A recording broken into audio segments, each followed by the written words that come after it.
Hi guys! Welcome back sa ating channel, and for this video ay ayusin natin ang ating toilet. I-mount na natin siya dun sa ating floor, lagyan na natin siya ng ating flooring, and i-update natin yung ating mga 12 volts connection, lagyan natin siya ng fuse para maprotektahan natin yung ating mga components. Yun ang ating plan for today, so kung ready na kayo, let's go!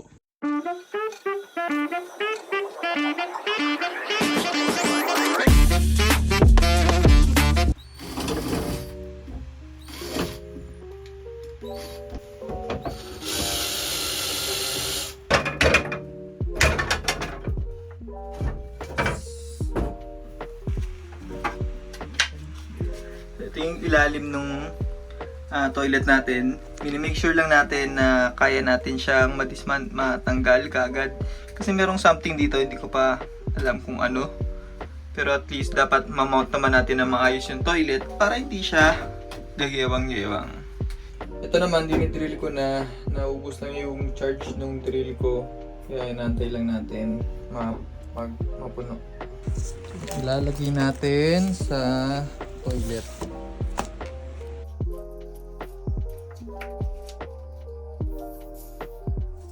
Over time, ang contractor natin ngayon.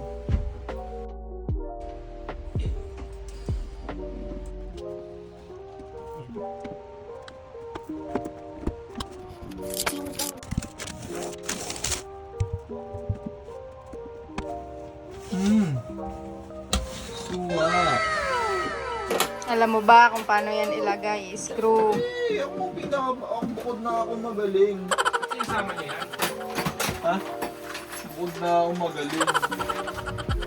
Paganin yan sa loob. Ayan o. Ito o.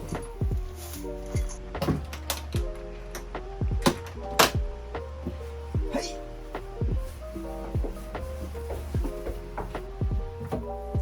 So ito yung mga nakalagay dun sa loob nitong Nature's Head. Ito yung cover nung ihian. Dito, over niya yan pagka naka-disconnect siya dyan. Tapos ito yung pang mount natin ng toilet dito. Ito yung handle niya, ito yung pang-ikot ng cockpit kasama nung inyong number 2 debris. Ito, dito yan. Ilalagay lang natin. Tawag dyan? Instigator? Hindi eh. Incident. Ano? Ay, yun eh. Ito yung nilalagay dun sa dulo nung hose ng exhaust. So, yung kung saan siya talaga dapat lalabas. Ngayon, hindi namin siya napansin, pero kahit napansin namin siya, hindi ito mag-work talaga sa amin kasi wala tayong allowance na dito papasok yung hose niya. Kaya kailangan namin ng elbow. So, kung magdadagdag pa kami ng elbow, another magpo-protrude naman yon, so hindi na lang namin ito ginamit. So, ito naman yung tinanggal natin nung nakaraan. Ito ay fuse. Pwede natin siyang kailangan natin siya install para hindi ma-overpower yung ating fan. Last is itong hose. Ito yung kung saan lalabas yung hangin. So, i-install natin to para malaman natin kung ano yung maging position ng ating toilet.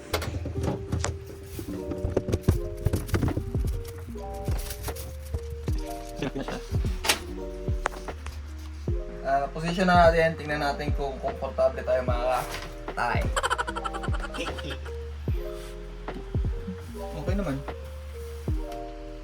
Mobile Legends.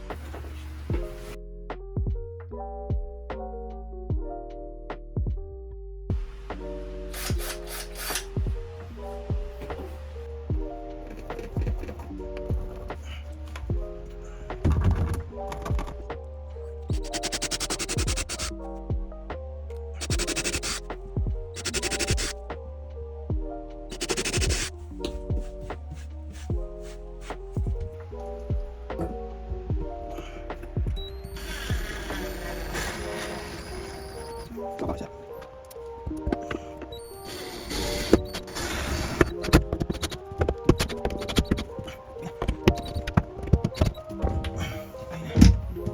Ito, washer dito.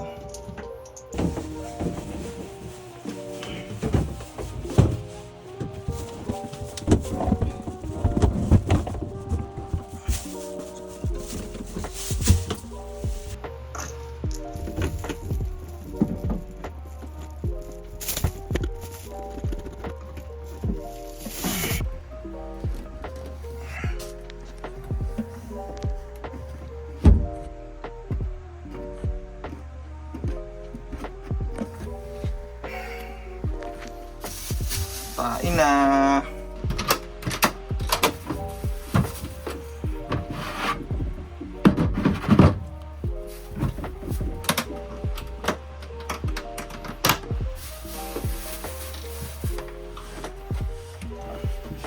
Umupo pa nga. Umupo pa. Baka trono ko to. Tayo ka muna dito. Kumakatay ka dyan. Oo.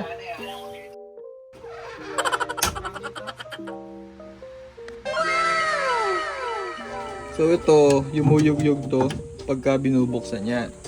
Natin Hindi siya yumuyug-yug ngayon eh. Pero maniwala kayo, yumuyug-yug dyan. Gaganon dyan. Minsan pagka siguro unstable yung pressure. Pag konti na lang yung tubig, pre. Pag konti na lang yung tubig, mag-yug-yug siya eh. So ito, tinanggal namin yan. Tapos ang plano sana namin, lagyan ng alambre. Kaya lang ang problem is naka-portrude ngayon, di ba? Kasi hindi mo masyama todo eh. Kailangan flat siya eh. Kung kayo gagawa, ano kayang gagawin nyo?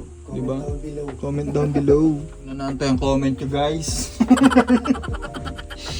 Ito, try natin yung ganyan. Ang paganda natin. Tapos ito, hindi na siya nagmo-move.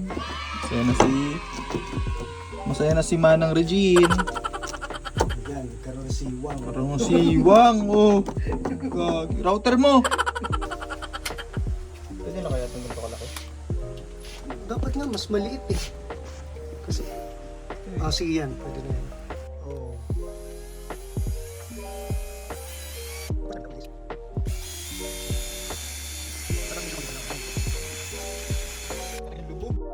Sige, try mo na. Isa pa dito.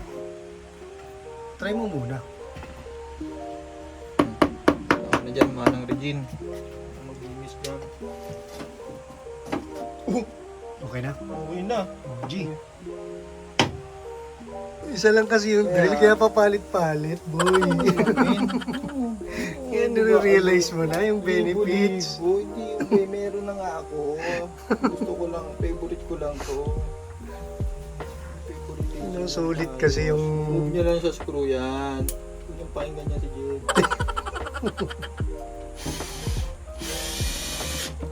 Okay.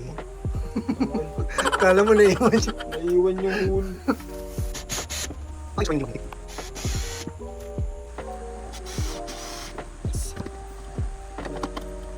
Tapos eto yung malupit dyan, men. Kapag pinatakbo mo yan, mas malakas na ingay. Mas malakas na ingay ngayon. Dahil sila... Kaya lang, pahinga mo muna. Sige, sige, game. Wala na. Wala na. Pero kanina pa siya wala eh. Sige. Wala na.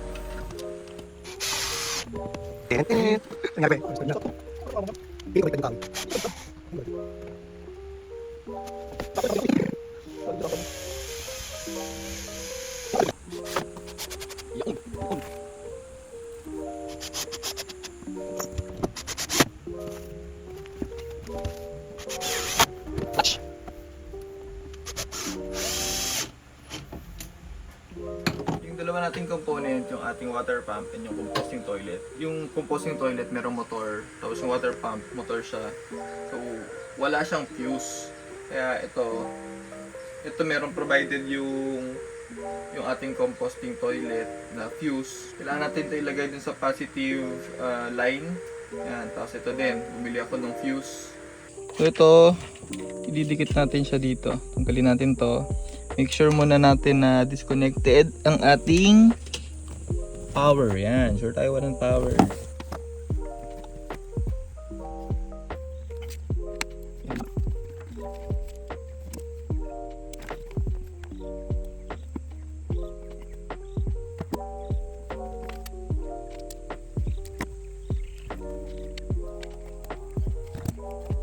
Yan.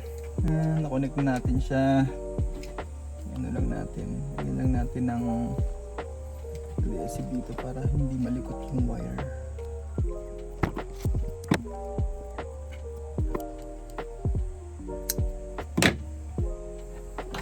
natin.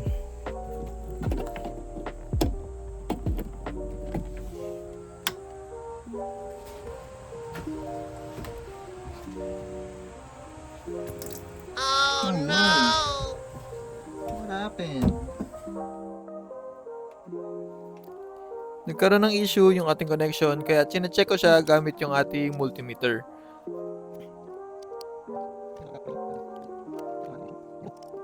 Akala ko nahila ko yung wire kaya chinek ko din pati yung ating switch. Eventually, na-figure out ko na medyo maluwag lang pala yung connection ng actual na fuse.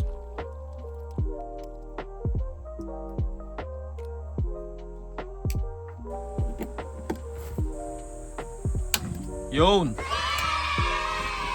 Ito. Okay na. Okay na, may fuse na tayo. Alright. Ito naman, gamitin natin yung provided nitong Nature's Head. Hindi natin to nakita nung una eh. Kaya hindi natin siya nalagay. Pero kung nakita ko to, kung napansin ko to na para dito siya talaga, nilagay ko siya kaagad.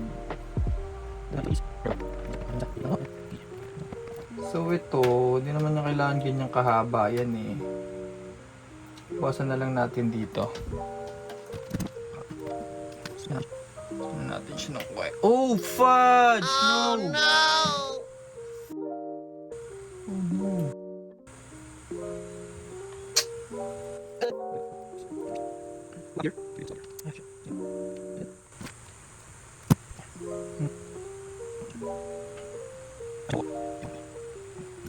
Tignan natin tong likuran nito para i-tip. Oh.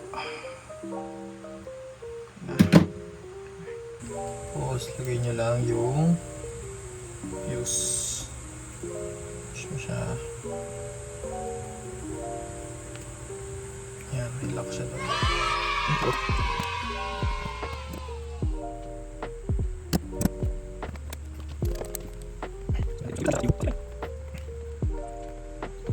Tapos bago natin lagyan ng ano ulit, test muna natin connectivity niya. So ulit natin.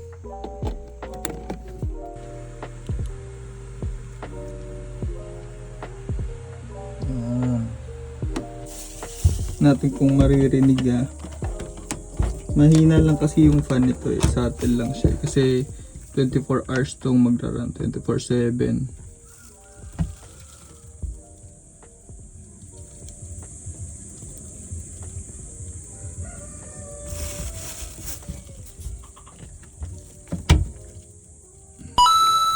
Na-set up na natin yung ating Nature's Head. Ang ano na lang talaga is gamitin siya. Yun, at least ready na to. Pwede na natin siyang magamit. Pero hindi muna natin siya gagamitin kasi hindi pa naman tayo umaandar.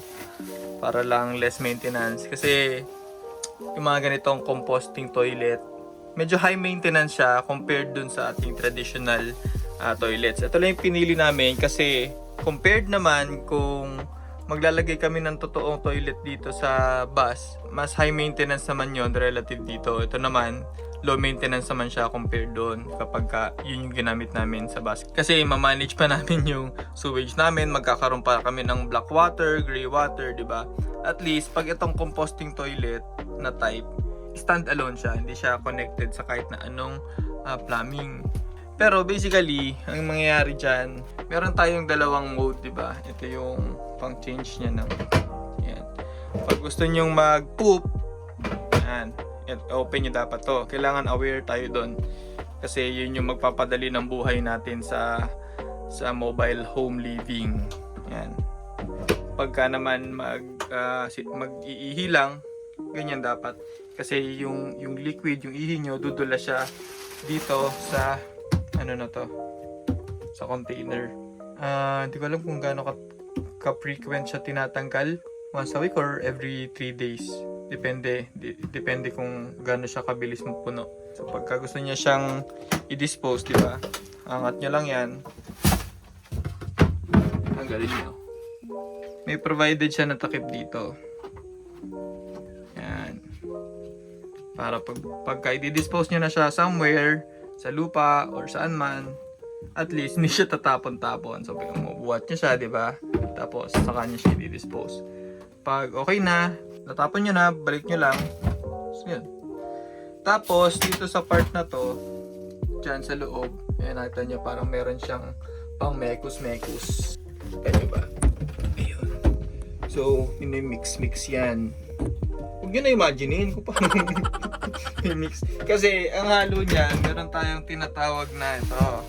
Meron tayong tinatawag na coco peat. So, for example, isang ganito, di ba? Yan. Ilalagay nyo siya dyan. Di ba? Hahalo siya dun sa poop nyo. Tapos, 24/7 naka-open yung ating exhaust fan. After nyong mag number 2 or mag-poop, mix nyo lang siya. Tapos, yun na yun. Tapos na siya. Hindi na mag-aamoy yung poop nyo. Pero siguro, depende na lang sa category ng inyong poop. Pero basically, dapat hindi siya talaga magbabaho kasi sealed naman to. Tapos meron tayong labasan ng hangin, ng masamang hangin dun sa labas. Tapos yun siya. Pero ito, mas matagal to, syempre. Mas matagal siya compared dito. Kasi syempre, pag iihi ka, magdedepend yun kung gaano to kabilis mapuno. Pero in this case, dito sa ating poop, hindi siya, matutuyo naman siya. So, may mga instructions dito kung paano siya i-maintain. Depende nga kung gaano nyo siya ka-frequent ginagamit. Kasi pagka hindi nyo naman siya frequently ginagamit, di ba? Meron, kailangan nyo patayin yung exhaust fan kasi masyadong matutuyo yung kailangan medyo damp pa din yung kanyang state. Pagka nag-dispose naman, pag maglilinis tayo nitong container natin dito, gagawin lang natin is may screw to dito, di ba? I-install natin. So, i-unscrew nyo lang yan, both sides. Yan, tapos matatanggal na natin tong ating composting toilet. Tapos, lilinisin natin siya sa labas. Yun nga, ang namin, siguro mga 3 months siya, every 3 months siya nililinis. Pero we will see yung actual performance niya. Hanap lang tayo way maitago itong mga wires, di ba? Nang maayos, para malinis tingnan. Yan nakahang yung wire doon. Yun, thank you for watching. If you like this kind of content, please don't forget to like, subscribe, and share this video. And see you on the next one. Bye!